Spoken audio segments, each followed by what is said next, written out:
Thank you, Molly. The one and only Tank Davis with me right now, one of the best fighters on the planet Earth.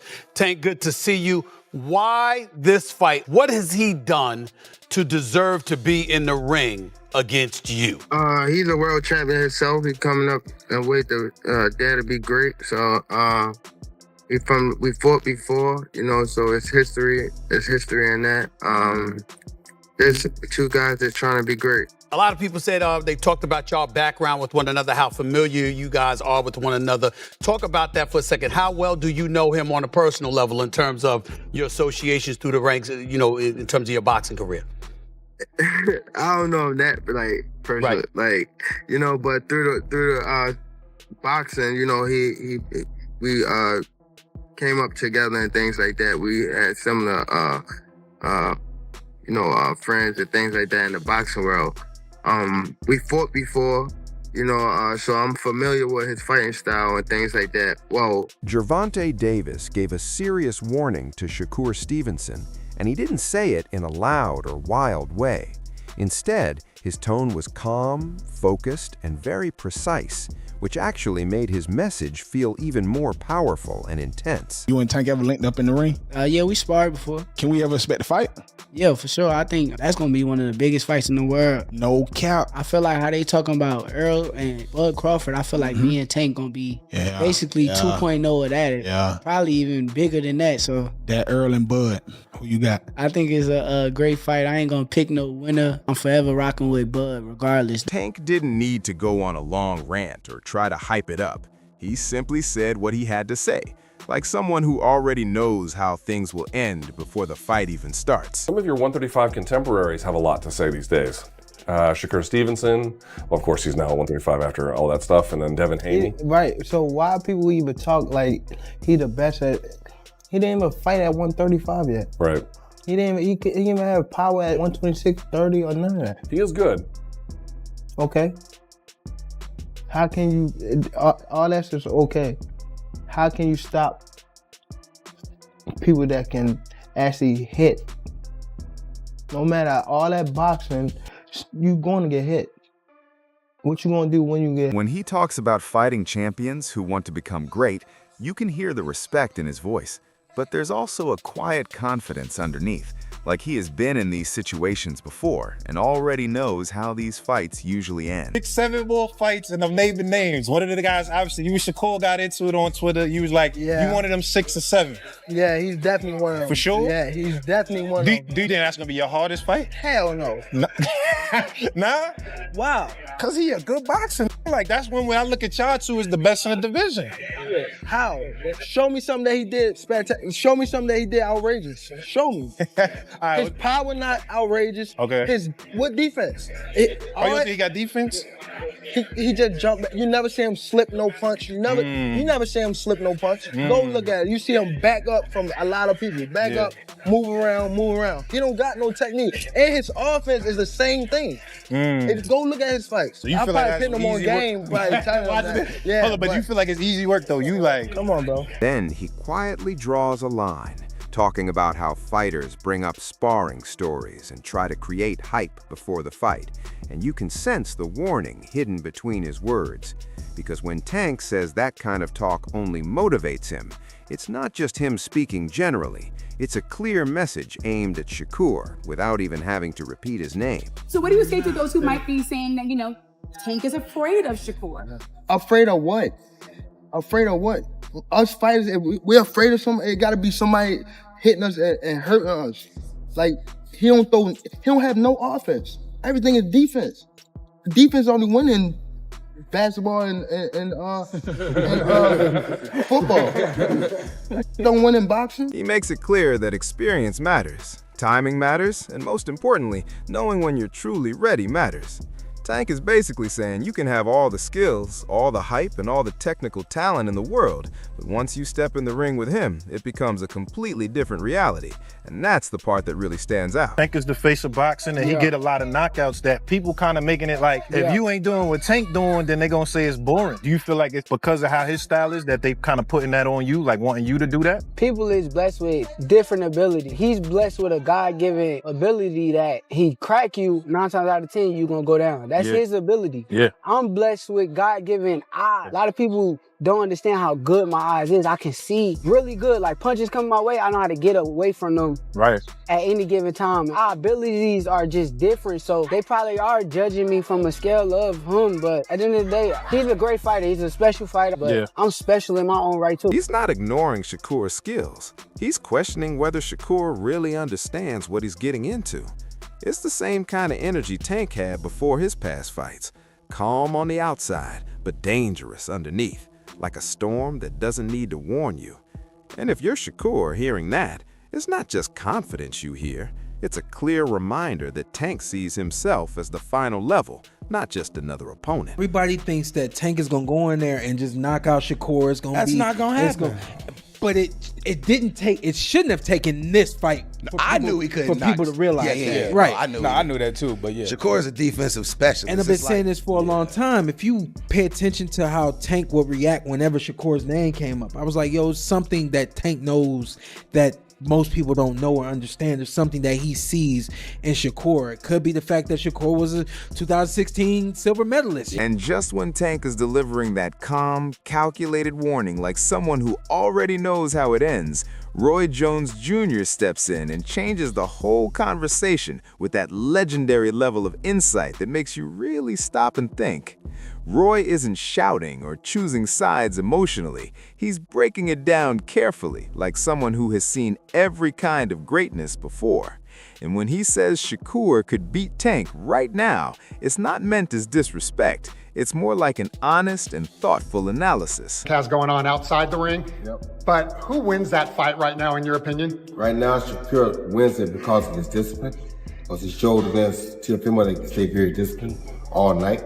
And he's the type of guy, he don't really do a lot of crazy stuff in his life normally. So it's like discipline is a thing that is not only exercised inside the ring, it's exercised also outside. He's pointing directly at discipline. And it's interesting how he connects it to both inside and outside the ring, because that's something fans often overlook. Roy is basically saying Shakur fights the same way he lives, controlled, sharp, with no wasted movement or chaos. At the same time, he makes it clear about Tank, saying, don't get it wrong, this guy is dangerous. But sometimes, distractions outside the ring can affect what he does inside, and that's not about skill, it's about focus, which means more coming from someone like Roy. But this is where it gets really interesting, because Roy doesn't just pick Shakur and leave it there. He also says that if Tank is fully focused and disciplined, then he becomes a serious threat to anyone. That's what makes this fight feel so close, like it could go either way with real consequences. With the fight being like it is right now, I would lean towards Shakur because of his discipline, but don't get it twisted. If somebody could beat him, Tank Davis would be that person because of his intentions. When Tank is disciplined and got his mind on right, Tank's a problem for anybody. Because Tank can fight better than most people think he can. It's just that sometimes his outside antics get the better of him, and it makes people think less of him. One fighter brings precise surgical skill, and the other brings chaotic, fight-ending power. Roy is basically saying the winner won't be decided just by skill. It comes down to mindset on that specific night. When he talks about Shakur schooling Teofimo, he means this kid isn't just winning, he's teaching elite fighters in real time. But then you imagine Tank landing the perfect shot and turning everything upside down in a second, and suddenly it gets tense again. That's what makes this fight so intense. It's not about who's better overall, it's about who shows up as their best self when it matters most. Four division champion already. Still looking to get more. Show that he has all the tools, all the tactics. Stay cool under pressure. Proved a lot of things. Took a good fighter and took him to school. And that's what great fighters do. So it's like, you gotta give him his props. Excellent outcome. Had shots out to Teofimo too for taking a fight at that risk at that time in his career, because that was a high risk for Teofimo. And just when Roy Jones Jr. is breaking it down like a professor, talking discipline versus chaos, Terrence Crawford jumps in with that blunt, no-filter honesty that feels less like analysis and more like a message to the whole division. Crawford doesn't hold back. He straight up says he doesn't like Tank personally. At that moment, you realize we've moved past polite talk and into real tension. But he keeps it clear. He gives Tank full credit for his power, skill, and IQ, then immediately turns to Shakur and says that style gives him trouble. He frames it not as Shakur being better, but as Tank's usual strengths might not even work that night. That's a whole different argument. It's saying your biggest weapon might not even show up when it counts. You know what I'm saying, Shakur? That's the fight. Everybody want to see that. That's the 50-50, I think, you know what I'm saying? I've been saying 50-50. I told both of them that. That's a toss-up to me. No bias. Don't just say that because it's your man. Who you got winning that? I got Shakur. Are you saying that because that's your man and you don't like Tank? No. Hey, like I said, I respect Tank. Boxing, he's one of the ones. Yeah. we gonna take his personality and personal things out of it. But boxing, he's definitely talented. You know what I mean? And he's definitely got that it. And he's definitely respected in boxing. Crawford points out that Tank often takes punches early and in the middle rounds. He's usually behind until he flips the switch. Against most fighters, that works. It's part of the plan. But Crawford asks, what if the guy in front of you doesn't give you that chance? What if Shakur is moving, reading, and shutting everything down like a human firewall? The Floyd comparison isn't random. Crawford is saying we've seen this before. Fights that seem boring until you realize no one can land a clean shot. Then he brings up Keyshawn, too, warning that there's another rising problem in real time. That's when it hits hard. Now it's not just Tank versus Shakur. It's a wave of fighters who don't play by the usual rules. So you start thinking, Tank has his comeback, but what if there's nothing to come back from? But Shakur is a different fighter. You know, Shakur is different. You know, people may call him boring. People may say he can't punch. But they say the same thing about Floyd. Because they defensive fighters. Yeah. Tank is not going to be able to hit Shakur like he hit everybody else. And he know that. I will pick Shakur because I don't believe Tank will be able to land those big shots on Shakur like he does everybody else. Right. Shakur defense is just... And just when Crawford lays it out like a quiet storm, basically saying Tank might be swinging at nothing all night if Shakur finds his rhythm, the Porter Way crew jumps in and turns it into a full-on debate. Nobody fully agrees, but everyone makes sense at the same time. One voice says Shakur wins, calm and confident with no doubt. Another immediately pushes back. Wait, you haven't seen Tank's best version yet. And that's the scariest idea in boxing, the unknown final form that sounds impossible until it isn't. Then they start breaking it down like a chess match. They're not debating toughness, they're debating tempo. One side says Shakur's defense and punch output will win over 12 rounds. The other says Tank doesn't need volume, he just needs one perfect moment.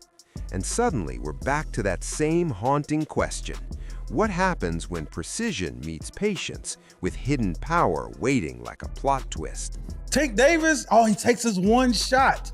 He's a very patient fighter. He doesn't throw a lot of shots, but every shot he throws, he makes them count. I said that's the best chess match in boxing. Definitely. I was getting ready to say, I'm going with Tank in 12. Ooh, he stops him in 12? No. Just decision. 12-round decision. He stops, I got him stopping Shakur 11. Then Porter steps in with that seasoned perspective, talking about what-if moments, and it changes the whole energy. Now it's not just about skill, it's about unknown territory.